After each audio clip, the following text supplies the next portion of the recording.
नमस्कार. मुख्यमंत्री माझी लाडकी बहीण योजनेसंदर्भातील एक मोठी अपडेट, बिग ब्रेकिंग न्यूज समोर आलेली आहे. सध्या जर बघितलं तर जे आहे सर्व लाडक्या बहिणी 13व्या हप्त्याची प्रतीक्षा करत आहे. ज्या लाडक्या बहिणींना आतापर्यंतचे 12 हप्ते मिळालेले आहे त्यांना 13वा हप्ता 100% या ठिकाणी मिळणार आहे. तर ते कोणत्या तारखेला मिळणार, काय बातमी आहे ते बघूयात. तर जुलै हप्त्याची महिला आतुरतेने वाट पाहत आहे. येत्या 8 दिवसातच महिलांच्या खात्यात जुलैचे पैसे जमा होण्याची शक्यता आहे.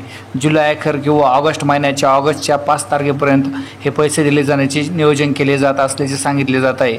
एकंदरीत जर बघितलं तर जे आहे आता 13व्या हप्त्याचे पैसे शक्यतो 5 ऑगस्टपर्यंत मिळू शकते किंवा रक्षाबंधन 8 किंवा 9 ऑगस्टच्या दरम्यान आहे त्यावेळेस सुद्धा हे पैसे बँक खात्यामध्ये डायरेक्ट डीबीटीने ट्रान्सफर होऊ शकतात. आत्तापर्यंत ज्यांना 12 हप्ते मिळालेले आहेत त्यांनाच 13वा हप्ता या ठिकाणी मिळणार आहे. त्यामुळे जे आहे ज्या या यादीतून वगळले गेलेले आहे त्यांना आता 13वा हप्ता मिळणार नाही. आता 12 हप्ते ज्यांना जमा झालेले आहे त्यांनाच आता 13वा हप्ता मिळणार आहे. धन्यवाद.